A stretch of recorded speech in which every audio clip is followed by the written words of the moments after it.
اور مجدد اسلام اعلیٰ حضرت امام احمد رضا قدس سرہ کے تعلق سے جب بھی ان کا شیدا، ان سے محبت کرنے والا،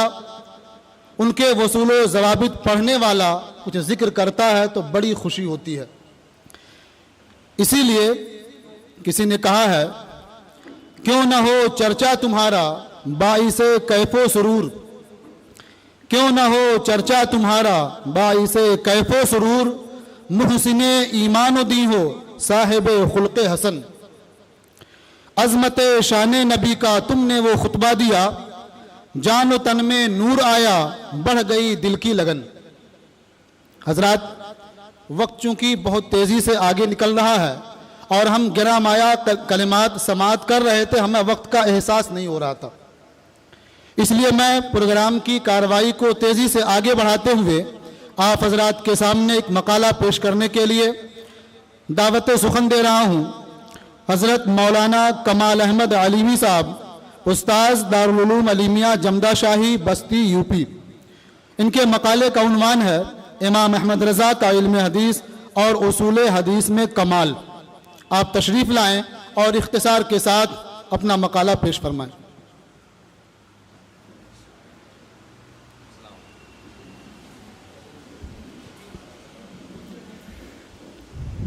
محترم سامعین، معزز حاضرین، السلام علیکم ورحمۃ اللہ وبرکاتہ۔ امام اہل سنت سیدی سرکار اعلیٰ حضرت کے نام سے منسوب یہ سیمینار، جس میں آپ ارباب علم و قلم کے مقالات اور تاثرات سے محظوظ ہو رہے ہیں۔ امام اہل سنت کی زیادہ تر تصنیفات فقہ و فتاوی سے متعلق ہیں، اسی لیے بہت سارے کم علموں اور کوتاہ بینوں کو یہ وہم ہوا کہ آپ علم حدیث میں قلیل البضاعت تھے، آپ کے پاس علم حدیث میں بہت زیادہ سرمایہ نہیں تھا، مگر جہاں تک میرا خیال ہے کہ یہ تو اعلیٰ حضرت کی کرامت ہے۔ امام اعظم کے بارے میں کسی نے کہا تھا کہ انہیں 17 حدیثیں یاد تھیں۔ کسی عالم نے سنا تو کہا کہ یہ سن کر کے میرا یقین امام اعظم پہ اور زیادہ بڑھ گیا ہے کہ جب انہوں نے 17 حدیثوں سے 6 لاکھ مسائل کا استنباط کیا تو یہ تو ان کی بہت بڑی کرامت ہو گئی۔ امام اہل سنت کے بارے میں اگر ہم مان بھی لیتے ہیں، اولاً تو ہمیں تسلیم ہی نہیں، بلا شبہ وہ فقہ کی طرح حدیث کی بھی امام تھے۔ بہت سارے علوم حدیث ایسے بھی ہیں جن کے وہ موجب نظر آتے ہیں اور اس فن میں آپ کی تصنیف ایجاد کا درجہ رکھتی۔ لیکن اگر مان لیتے ہیں کہ آپ علم حدیث میں قلیل البضاعت تھے تو یہ تو امام اہل سنت کی بہت بڑی کرامت ہو گئی کہ آپ نے اپنے اس مختصر سے سرمایہ سے 30 جلدوں میں ہمیں فتاوی رضویہ جیسا عطیہ نبوی عطا فرمایا۔ یہ بلا شبہ امام اہل سنت کی بہت بڑی کرامت ہوگی۔ میں نے امام اہل سنت اور علوم حدیث سے متعلق ایک مقالہ تحریر کیا، 13 صفحات پر مشتمل ہے، اور ظاہر ہے کہ وقت نہیں ہے کہ میں مقالات کے چند ہی اقتباسات آپ کے سامنے پیش کر سکوں۔ کچھ بزرگوں کے اقوال ہیں جو امام اہل سنت کے علم حدیث میں تبحر سے متعلق ہیں،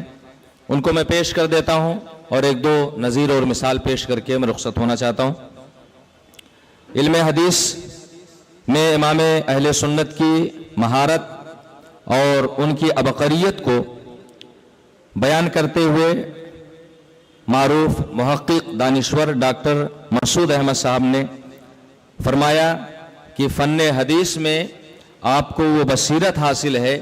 کہ یوں محسوس ہوتا ہے کہ ساری عمر اسی فن کی تحصیل میں گزاری ہے۔ ظاہر ہے کہ یہ بہت بڑی بات ہو گئی کہ آپ نے فقہ و فتاوی اور تقریباً 50 سے زائد علوم میں تصنیفات رقم فرمائی، اس کے باوجود علم حدیث میں آپ کی عبقریت دیکھ کر یوں اندازہ ہوتا ہے کہ آپ نے ساری زندگی اسی علم کی تحصیل میں گزاری ہے. یہ بہت بڑی بات ہے. علماء عرب میں سے شیخ اسماعیل مکی نے آپ کو شیخ المحدثین علی الاطلاق کے لقب سے یاد کیا.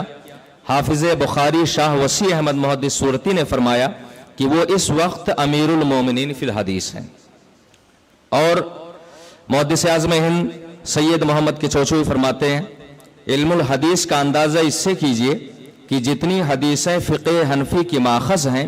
ہر وقت پیش نظر، اور جن حدیثوں سے فقہ حنفی پر بظاہر زد پڑتی ہے ان کی روایت و درایت کی خامیاں ہر وقت ازبر. حضرات، فقہ حنفی یہ کوئی بہت معمولی چیز کا نام نہیں ہے، ایک بڑا دائرہ ہے، اور اس کی وسعت کا اندازہ آپ لگا سکتے ہیں کہ امام اعظم رضی اللہ تعالیٰ عنہ نے اپنی زندگی ہی میں 6 لاکھ سے زائد مسائل کا استنباط فرمایا. اتنا وسیع دائرہ ہے. فقہ حنفی سے متعلق مسائل کی معید جو حدیثیں ہیں وہ بھی امام اہل سنت کو ازبر رہتی تھیں، اور فقہ حنفی کے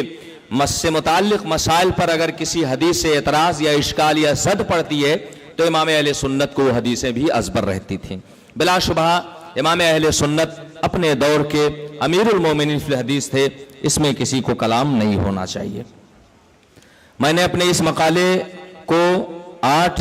ذیلی سرخیوں سے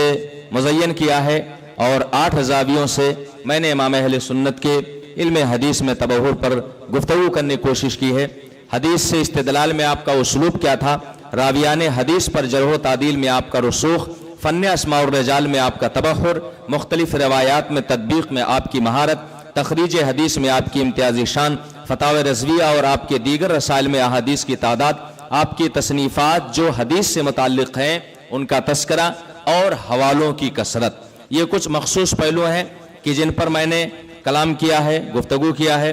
اور اس مقالے میں انشاءاللہ مطبوع ہونے کے بعد آپ اسے پڑھیں گے بھی. بر وقت میں ایک مثال پیش کر دوں امام اہل سنت کے فن حدیث میں عبقریت سے متعلق. امام اہل سنت کسی حدیث کو نقل فرماتے تھے تو وہ بس ایک آدھ کتاب کا ذکر نہیں فرماتے تھے، نہ ہی ایک آدھ راوی کا ذکر فرماتے تھے، بلکہ جب کسی حدیث کا ذکر فرماتے تھے تو وہ حدیث کتنے صحابہ سے مروی ہے، کتنے تابعین سے مروی ہے، اور کتنے تبع تابعین نے ان کی روایت کیا ہے، کتنے ائمہ حدیث نے ان کی تخریج فرمائی ہے، یہ پوری تفصیل امام اہل سنت نہایت ہی حزم و احتیاط کے ساتھ ذکر فرماتے تھے. میں ایک مثال پیش کر دوں